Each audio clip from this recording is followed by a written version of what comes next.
ओम साईं राम। श्री साईं सच्चरित्र अध्याय 9। शिरडी यात्रा की विशेषता। शिरडी यात्रा की एक विशेषता यह थी कि बाबा की आज्ञा के बिना कोई भी शिरडी से प्रस्थान नहीं कर सकता था, और यदि किसी ने किया भी तो मानो उसने अनेक कष्टों को निमंत्रण दिया।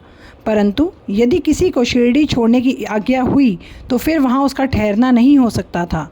जब भक्तगण लौटने के समय बाबा को प्रणाम करने जाते तो बाबा उन्हें कुछ आदेश दिया करते थे, जिनका पालन अति आवश्यक था।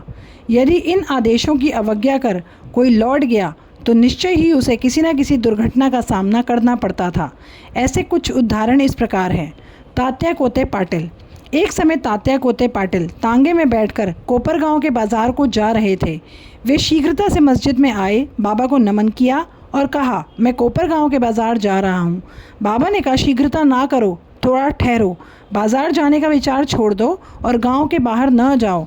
उनकी उतावली को देखकर बाबा ने कहा, अच्छा, कम से कम श्यामा को साथ लेते जाओ। बाबा की आज्ञा की अवहेलना करके उन्होंने तुरंत तांगा आगे बढ़ाया। तांगे के 2 घोड़े में से एक घोड़ा, जिसका मूल्य लगभग 300 रुपये था, अति चंचल और द्रुतगामी था। रास्ते में सावली विहीर ग्राम पार करने के पश्चात ही वह अधिक वेग से दौड़ने लगा और अकस्मात उसकी कमर में मोच आ गई। वह वहीं गिर पड़ा। यद्यपि तात्या को अधिक चोट न आई, परंतु उन्हें अपनी साईं माँ के आदेशों की स्मृति आ गई। एक अन्य अवसर पर कोल्हार ग्राम को जाते हुए भी उन्होंने बाबा के आदेशों की अवज्ञा की और ऊपर इस तरह की घटना का ही दोबारा सामना करना पड़ा। एक यूरोपियन महाशय। एक बार बम्बई के एक यूरोपियन महाशय शिरडी आए। उन्हें एक आलीशान तंबू में ठहराया गया। वे तो बाबा के समक्ष नतमस्तक होकर कर कमलों का चुंबन करना चाहते थे। इसी कारण उन्होंने 3 बार मस्जिद की सीढ़ियों पर चढ़ने का प्रयत्न किया, परंतु बाबा ने उन्हें अपने समीप आने से रोक दिया। उन्हें आंगन में ही ठहरने और वहीं से दर्शन करने की आज्ञा मिली। इस विचित्र स्वागत से अप्रसन्न होकर उन्होंने शीघ्र ही शिरडी से प्रस्थान करने का विचार किया और विदा लेने हेतु वे वहाँ आए। बाबा ने उन्हें दूसरे दिन जाने और शीघ्रता ना करने की राय दी। अन्य भक्तों ने भी उनसे बाबा के आदेश का पालन करने को कहा, परंतु वे सबकी उपेक्षा कर तांगे में बैठकर चले गए। कुछ दूर तक तो घोड़े ठीक ठीक चलते रहे, परंतु सावली विहीर नामक गांव पार करने पर एक बाइसिकल सामने से आई, जिसे देखकर घोड़े भयभीत हो गए और द्रुत गति से दौड़ने लगे। फलस्वरूप तांगा पलट गया और महाशय जी नीचे लुढ़क गए। कुछ दूर तक तांगे के साथ साथ घसीटते हुए गए। लोगों ने तुरंत ही दौड़कर उन्हें बचा लिया, परंतु चोट अधिक आने के कारण उन्हें कोपरगांव के अस्पताल में शरण लेनी पड़ी। इस घटना से भक्तों ने शिक्षा ग्रहण की कि जो बाबा के आदेशों की अवहेलना करते हैं उन्हें किसी न किसी प्रकार की दुर्घटना का शिकार होना ही पड़ता है, और जो आज्ञा का पालन करते हैं वे सकुशल और सुखपूर्वक घर पहुंच जाते हैं। भिक्षावृत्ति की आवश्यकता। कुछ लोगों के मन में संदेह होता है कि जब बाबा इतने श्रेष्ठ पुरुष थे तो फिर उन्होंने आजीवन भिक्षावृत्ति पर ही निर्वाह क्यों किया। इसके 2 दृष्टिकोण हैं। पहला, भिक्षावृत्ति पर निर्वाह केवल करने का अधिकारी कौन है। शास्त्रानुसार जिन्होंने 3 मुख्य आसक्तियों कामिनी, कांचन और कीर्ति का त्याग कर आसक्ति मुक्त हो संसार ग्रहण कर लिया है, वे ही भिक्षावृत्ति के उपयुक्त अधिकारी हैं, क्योंकि वे अपने गृह में भोजन तैयार कराने का प्रबंध नहीं कर सकते। अतः उन्हें भिक्षा कराने का भार गृहस्थों पर ही है। श्री साईं बाबा ना तो गृहस्थ थे और ना वानप्रस्थी, वे तो बाल ब्रह्मचारी थे। उनकी यह दृढ़ भावना थी कि विश्व ही मेरा गृह है। वे तो स्वयं ही भगवान वासुदेव विश्व पालन करता तथा पर ब्रह्म थे, अतः वे भिक्षा उपार्जन के पूर्ण अधिकारी थे।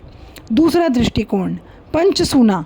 सबको ये ज्ञात है कि भोजन सामग्री में आश्रमियों को 5 प्रकार की क्रियाएं करनी पड़ती हैं: पीसना, दलना, बर्तन मलना, मांजना और धोना और चूल्हा सुलगाना। इन क्रियाओं में अनेक कीटाणुओं और जीवों का नाश होता है और इस प्रकार गृहस्थाश्रमियों को पाप लगता है। इन पापों के प्रायश्चित स्वरूप शास्त्रों ने 5 प्रकार के योग करने की आज्ञा दी है: ब्रह्मयज्ञ अर्थात वेदाध्ययन, पितृयज्ञ पूर्वजों को दान, देवयज्ञ देवताओं को बलि, भूत यज्ञ प्राणियों को दान, मनुष्य यज्ञ मनुष्यों को दान। यदि ये कर्म विधि पूर्वक शास्त्रानुसार किए जाएं तो चित्त शुद्ध होकर ज्ञान और आत्मानुभूति की प्राप्ति सुलभ हो जाती है। बाबा द्वार द्वार पर जाकर गृहस्थ आश्रमियों को इस पवित्र कर्तव्य की स्मृति दिलाते रहते थे, और वे लोग अत्यंत भाग्यशाली थे जिन्हें घर बैठे ही बाबा से शिक्षा ग्रहण करने का अवसर मिल जाता था। भक्तों के अनुभव। भगवान कृष्ण ने गीता में कहा है, जो मुझे भक्तिपूर्वक केवल एक पत्र, फूल, फल या जल भी अर्पण करता है तो मैं उसे शुद्ध अंतःकरण वाले भक्त के द्वारा अर्पित की गई वस्तु को सहर्ष स्वीकार कर लेता हूँ। यदि भक्त सचमुच में श्री साईं बाबा को कुछ भेंट देना चाहता था और बाद में यदि उसे अर्पण करने की विस्मृति हो गई तो बाबा उसे या उसके मित्र द्वारा उस भेंट की स्मृति कराते और भेंट देने के लिए कहते तथा भेंट प्राप्त कर उसे आशीष देते थे। ऐसा कुछ घटनाओं से सामने आया है। तरखड़ कुटुंब। श्री रामचंद्र आत्माराम उपनाम बाबा साहिब तरखड़ पहले प्रार्थना समाजी थे। वे बाबा के परम भक्त थे। उनकी स्त्री और पुत्र तो बाबा के एक निष्ठ भक्त थे। एक बार उन्होंने निश्चय किया कि पुत्र व उसकी माँ ग्रीष्मकालीन छुट्टियाँ शिरडी में ही व्यतीत करें, परंतु पुत्र बांद्रा छोड़ने को सहमत ना हुआ। उसे भय था बाबा का पूजन घर में विधि पूर्वक ना हो सकेगा, क्योंकि पिताजी प्रार्थना समाजी हैं और संभव है कि वे साईं बाबा के पूजन आदि का उचित ध्यान न रख सकें। परंतु पिता के आश्वासन पर पूजन यथाविधि होता रहेगा। माँ और पुत्र ने एक शुक्रवार की रात्रि में शिरडी प्रस्थान किया। दूसरे दिन शनिवार को श्रीमान तरखड़ ब्रह्म मुहूर्त में उठे और स्नान कर पूजन प्रारंभ करने के पूर्व बाबा के समक्ष साष्टांग दंडवत करके बोले, हे बाबा, मैं ठीक वैसा ही आपका पूजन करता रहूँगा जैसा कि मेरा पुत्र करता रहा है, परंतु कृपया कर इसे शारीरिक परिश्रम तक ही सीमित न रखना। ऐसा कहकर उन्होंने पूजन आरंभ किया और मिश्री का नैवेद्य अर्पित किया, जो दोपहर के भोजन के समय प्रसाद के रूप में वितरित कर दिया गया। उस दिन की संध्या तथा अगले दिन इतवार भी निर्विघ्न व्यतीत हो गया। सोमवार को उन्हें ऑफिस जाना था, परंतु वह दिन भी निर्विघ्न निकल गया। श्री तरखड़ ने इस प्रकार अपने जीवन में कभी पूजा न की थी। उनके हृदय में अति संतोष हुआ कि पुत्र को दिए गए वचनानुसार पूजा यथाक्रम चल रही है। अगले दिन मंगलवार को सदैव की भांति उन्होंने पूजा की और ऑफिस चले गए। दोपहर को घर लौटने पर जब वे भोजन को बैठे तो थाली में प्रसाद न देखकर उन्होंने अपने रसोइये से इस संबंध में प्रश्न किया। उसने बतलाया कि आज विस्मृतिवश वे नैवेद्य अर्पण करना भूल गए। यह सुनकर वे तुरंत अपने आसन से उठे और बाबा को दंडवत कर क्षमा याचना करने लगे। बाबा से उचित पथ प्रदर्शन न करने व पूजन की केवल शारीरिक परिश्रम तक ही सीमित रखने के लिए उल्हाना देने लगे। उन्होंने संपूर्ण घटना का विवरण अपने पुत्र को पत्र में द्वारा सूचित किया और प्रार्थना की कि वह पत्र बाबा के श्री चरणों पर रखकर उनसे कहना कि वे इस अपराध के लिए क्षमा प्रार्थी हैं। यह घटना बांद्रा में लगभग दोपहर को हुई थी और उसी समय शिरडी में दोपहर की आरती प्रारंभ होने ही वाली थी कि बाबा ने श्रीमती तरखड़ से कहा, माँ, मैं कुछ भोजन पाने के विचार से तुम्हारे घर बांद्रा गया। द्वार में ताला लगा देखकर भी मैंने किसी प्रकार घर में प्रवेश किया, परंतु वहाँ देखा कि भाऊ मेरे लिए कुछ भी खाने को नहीं रख गए, अतः मैं भूखा ही रह गया। किसी को भी बाबा के वचनों का अभिप्राय समझ नहीं आया, परंतु उनका पुत्र जो समीप में खड़ा था समझ गया कि बांद्रा में पूजन में ज़रूर कोई त्रुटि हुई है, इसलिए वह बाबा से लौटने की अनुमति मांगने लगा, परंतु बाबा ने आज्ञा न दी और वहीं पूजन करने का आदेश दिया।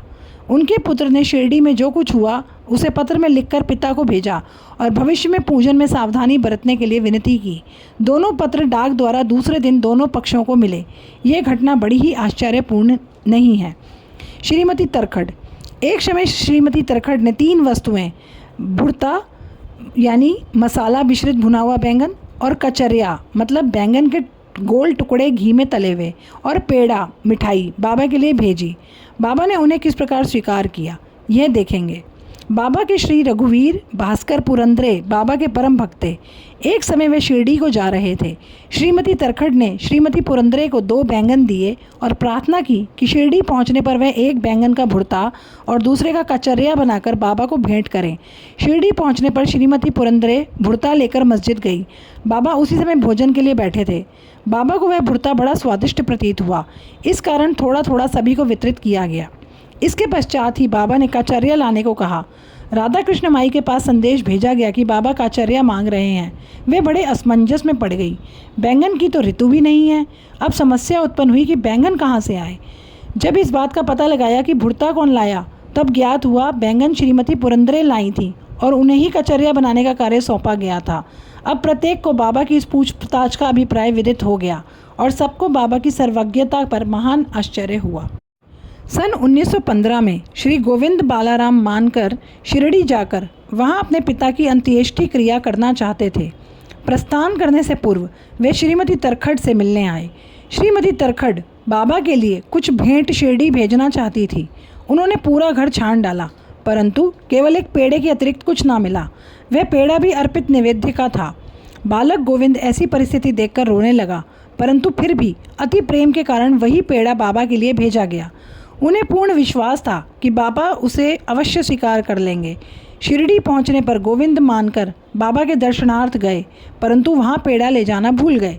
बाबा यह सब चुपचाप देखते रहे, परंतु जब वह पुनः संध्या समय बिना पेड़ा लिए पहुंचे तो फिर बाबा शांत न रह सके। उन्होंने पूछा, तुम मेरे लिए क्या लाए हो?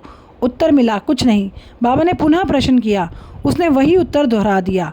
अब बाबा ने स्पष्ट शब्दों में पूछा, क्या तुम्हें माँ ने चलते समय मिठाई नहीं दी थी? अब उसे स्मृति हो आई कि और वह बड़ी लज्जित हुए और बाबा से क्षमा मांगने लगे।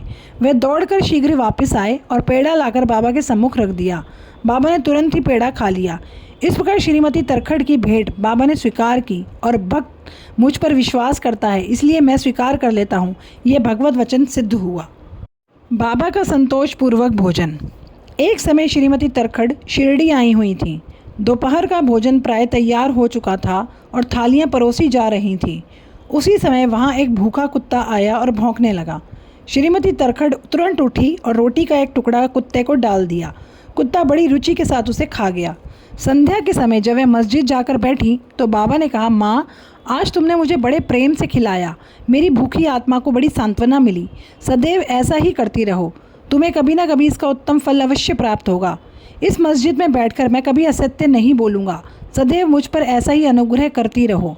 पहले भूखों को भोजन कराओ, बाद में तुम भोजन किया करो। इसे अच्छी तरह ध्यान में रखो। बाबा के शब्दों का अर्थ उनकी समझ में न आया, इसलिए उन्होंने प्रश्न किया, भला मैं किस प्रकार भोजन करा सकती हूँ? मैं तो स्वयं दूसरों पर निर्भर हूँ और उन्हें दाम देकर भोजन प्राप्त करती हूँ।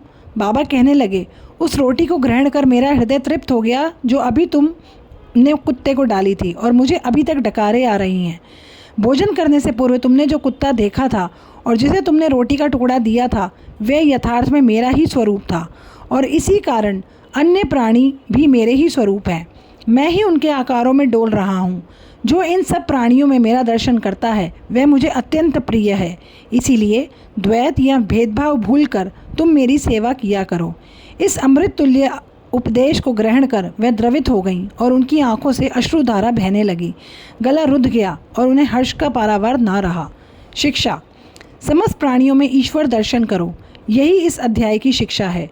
उपनिषद, गीता और भागवत का यही उपदेश है कि सब प्राणियों में ईश्वर का ही वास है। इसका प्रत्यक्ष अनुभव करो। इस प्रकार बाबा शास्त्र ग्रंथों की शिक्षा दिया करते थे। अध्याय 9 समाप्त। श्री सद्गुरु साईनाथार्पण मस्तु। शुभम भवतु। ओम साई राम।